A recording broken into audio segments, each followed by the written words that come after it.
Ha ha ha ha. Welcome. This is a very long awaited video from the Redwood Studios account. Welcome to a brief history of Exodus, the story. Today, we're going to be discussing everything Exodus is. Basically, it's a whole fictional story about a science fiction based world where, if you think your rights are bad now, then this is the absolute bare minimum. This series is inspired. I'm not going to say it's stolen from because it isn't. There's a lot of conflicting things. But it is inspired from both The Hunger Games and George Orwell's 1984. And what we're going to be discussing in this, how amazing is that? What we're going to be discussing in this is the politics, government, and wars during Exodus. So it all takes place a very, very long time ago, in the past year of 2026. Now, what's so important about 2026, you might ask? Well, it's the year the world stopped spinning. Russia threatened to annex Ukraine, and America's response was, "You're not doing that. We control the things around here, so if you're going to do that, then we're gonna have to punish you in a way. Like, we might drop, 32 nuclear bombs on your country. Maybe, possibly, perchance."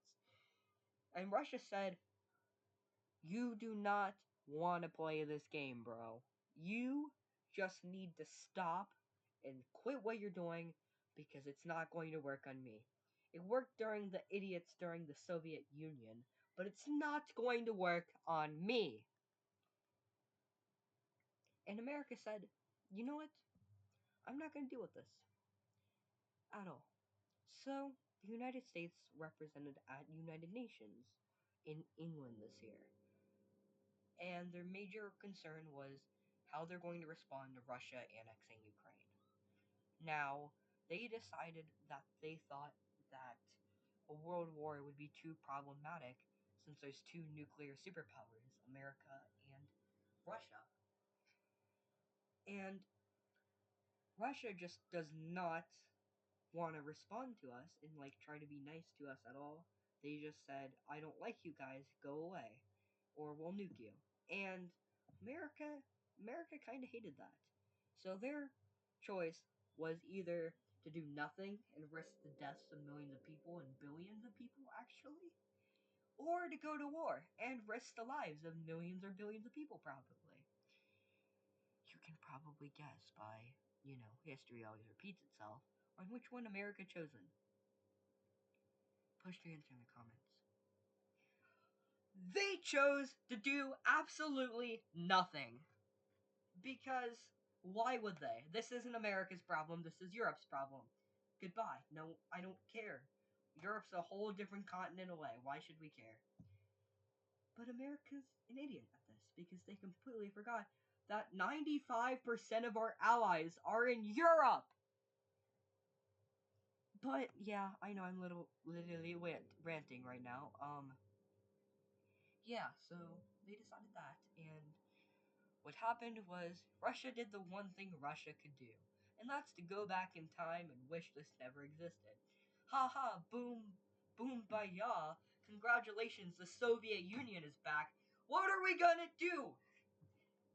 And what we do in response is we just sit and wait. 2027, after the USSR annexes Ukraine, they try to go for Estonia, Latvia, and Poland. And they succeed in annexing Poland, which kicks off World War III.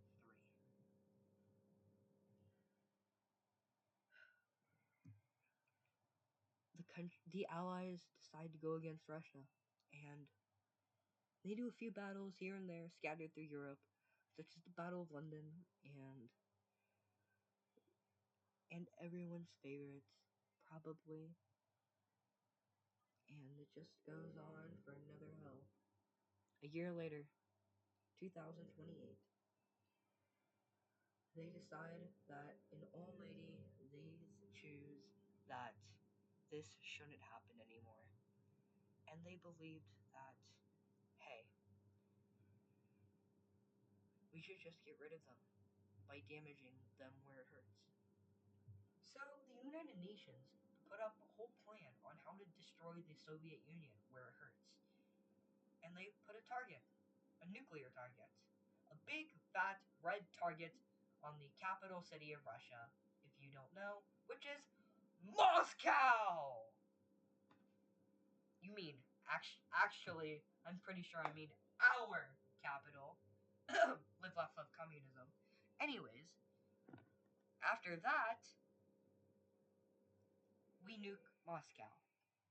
But most of the Soviet Union's assets and nuclear weapons are housed in different states. And they go on a rampage.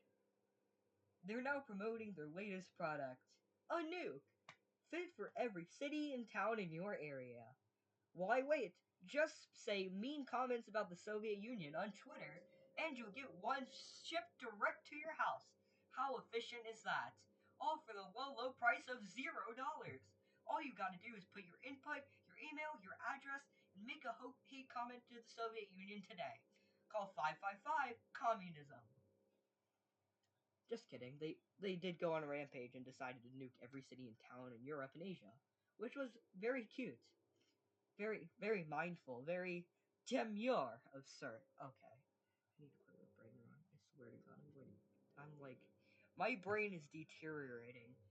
Okay. Let's just take a little breather.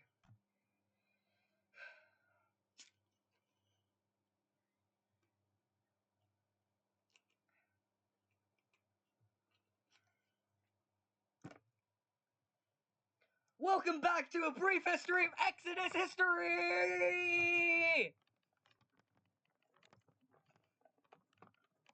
Wow! I'm not done! Feel the wrath of war! Okay, I'm done now. Oh, it's not in the right place! There we go. Okay, welcome back. I see we've been a little paused. We had some issues. Technical difficulties, if you would say. So now, we're going to focus on November 27th, 2028. What a beautiful date. Just turns out what happened was not very beautiful at all. We call this day Extermination Day! That was the most cringiest thing I could have ever done in my career. I'm going to see this in 10 years when Redwood becomes famous and see so many hate comments on it. Like, I'm sorry I'm cringe. I'm literally young, bro. I'm literally a minor. What? Okay. Actually, I probably shouldn't say that online with the amount of predators online. Let's take another breather. And we'll be back to a brief history of Exodus' history and story. Welcome! Oh. It literally just crashed. That's insane. Okay. Extermination Day. It's an insane day. It's when the last nukes are dropped and every country is now an abominate wasteland that looks like something out of Bethesda's Fallout. But this last survivors take a spaceship. Well, there are a lot of survivors from different countries, and they take a ship. Brought to you by NASA and Starlink. Yippee! Starlink's finally mentioned. Anyways, they go and they finally do what good thing they do. They start a settlement on Mars. And it was wonderful. It was a beautiful time. Until 2105 when the settlement glass dome started to crack. Wow, that was very short-lived. So the survivors from not suffocating to death, wow, that was probably very brutal.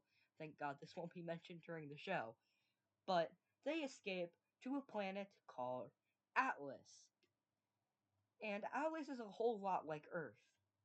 and it has pretty good climate. People do it, people love it, and they officially reinstitute the free and United States of America! Ha ha ha ha. Anyways, I'm sorry for the headphone users watching this right now. I'm really, really sorry. I would crash out too if I were you. But yeah. Anyways, after Atlas, people moved to its sister planet, Riomni. And Riomni and Atlas are pretty cool. They do pretty chill stuff. And then one day, Atlas says, I don't like living. Let's just randomly, spontaneously combust. And Atlas gets destroyed. But thank God, people left and were known about this before. But prior to the explosion, they moved to the new constructed exospheres, artificial planets brought to you by Starlink. No, not Starlink. A brand new company created from the ruins of Starlink, Genesis! I know, there's like a whole ton of biblical references. They are very symbolic. So if anyone wants to make a theory on that before the show releases, then do it. Alright. After that, we love it.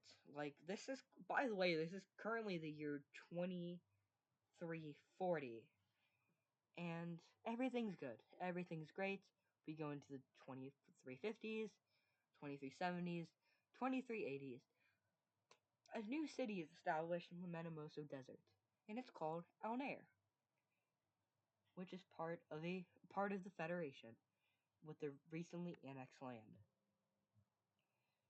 Oh, yeah, I probably should have mentioned that. You probably have no clue what I'm yapping about. So, Providence, Polaris doesn't matter. We don't care about them. Providence has a total of just a few nations currently. They have the Federation of the Capital, which is actually called the Capital Land in this plan of history.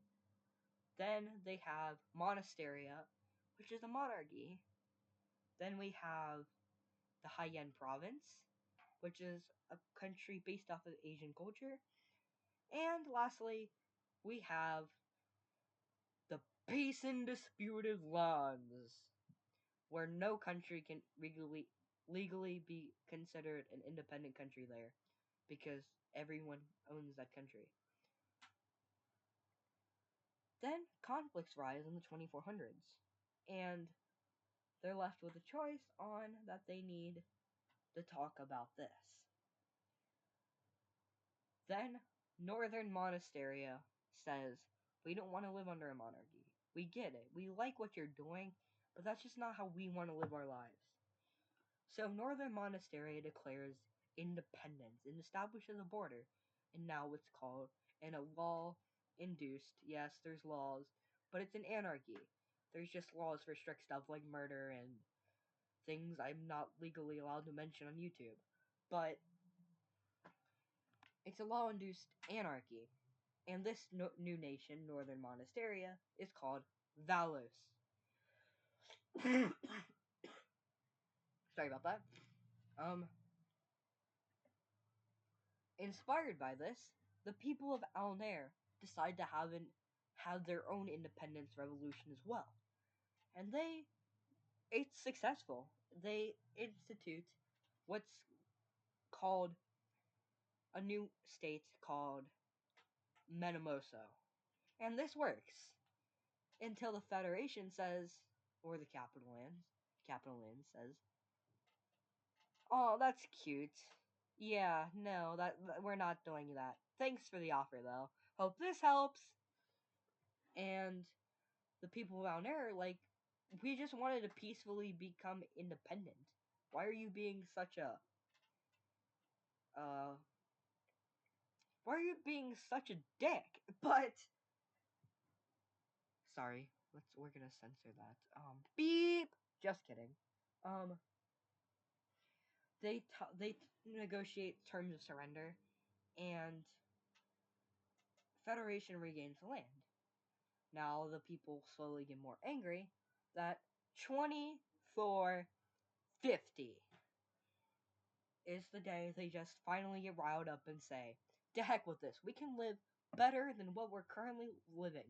The Federation has no power to tell us whatsoever on what we can do.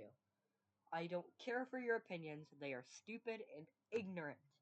And so they rile up and riot in Alnair and destroy the Federation building in Alnair and say, basically they say, if you cannot respect our independence, then we will not respect yours.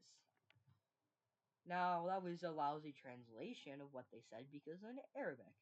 So, sorry, Google Translate did that. Ha ha ha. Just kidding. Google Translate does not exist right now. All multi-millionaire companies slowly died out between Earth and Alice. And after that, they officially the Federation says, why? No, no, no, no, no, no. You do not know how to play the game. Yes, that was a Super Bowl reference. You do not know how to play the game. And they officially keep saying officially. They formally declare war on the new state of Minimoso. And after that, they start a really long war that resulted with Alnair being formed in a city and the land being extended backwards into annexed area. And the Federation's like, why are we losing? We cannot lose to these desert people. I know that sounds like extremely cringy, but that is one of the written slurs for their people, the desert people. Because Menemoso is a desert in also Menemoso. But after all this, when they've become a fully country by winning the battle, the major battle, and the Federation, the capital lands, which now becomes the Federation, is saying, what are you even going to call yourself? Naming yourself after the desert is like an idiotic move. Imagine if, like, some country in Africa was named Sahara. Like, what? Imagine if, like, the United States was just named States of North America. Like, that's dumb. Ha ha ha. Anyways. He goes on a rant and is like, if they go, the people of Minimoso say, we're going to be named after something they called us in the war. Some of your men have called us in the war. We're going to call ourselves the Kabir Republic. Kabir, which means large, because some of your men in the war thought that our force was large and intimidating compared to the Federation. And the current president of the Federation was absolutely astonished and was like, oh, well, okay, I'll write that down. I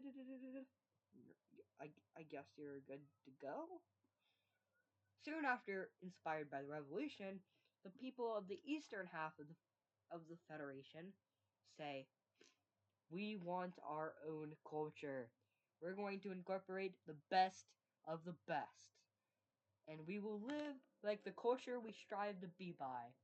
We will kill you with the guillotine. Ha ha ha ha. And the president's like, yeah, you and what army? And this nation slowly rises from the dead, called Nouvelle France, says, our army. Ha ha ha. Sorry about that. Okay, I'm a little sick, but good. Afterwards, they are like, okay, is that it? Are we done? And then Eastern Valos says, ha ha ha ha ha. Why are we on Vereso Island? That's not very polite. I do not like that. I do not care for that. But after that, Valos, the people on the Vereso Island, which haven't been a state yet, say, we want to be annexed by Monasteria. And Monasteria is like, no, thanks, good night. And they go to the Federation and say, "Can we be annexed by you?" And the Federation said, "We've had too many revolutions. Please come back another day." They go to Kabir Republic and they say, "Y'all are too far north. We are not dealing with that." Then Haiyan Province, and they're like, "We do not care for you. You guys can just stay up there. We're not going up there. We don't want to start a war over land and control. That's so stupid. Separation wants exist." But that's like so stupid. So the people of Verso are left with no choice to become an independent country. We enter Dystelia. Now, soon after this, in the 2500s, yippee, we've made it to the 2500s. Are you happy to live this long? Me, I'm not at all. But after this, something important happens.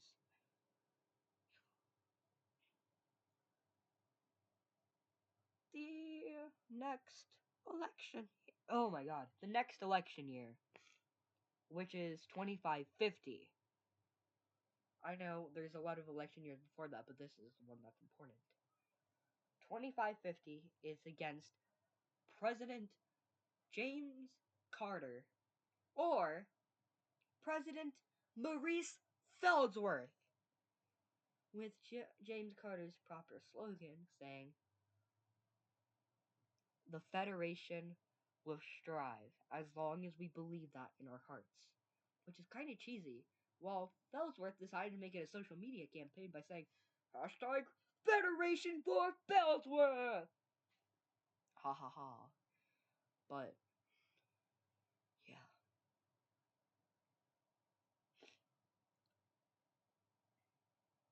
Currently, the capitals you need to know is Esoteria, which is the capital of the Federation, which is the capital of the Federation of the Capital. Yes, I know the twist. Alnair is the capital of the Kabir Republic. Ziji is the capital of Monasteria.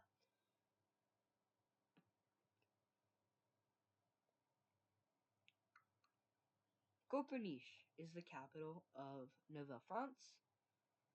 Verso City is the capital of Dysteria. Kurisuroshite is the capital of Haiyan Province. And Pesa doesn't get a capital. They're not an officially recognized land. Haha. Take that, Pesa. Ha ha ha ha. And they get kinda offended, but it's all chill in the end. And with that, ladies and gentlemen, is a brief history of Exodus' story.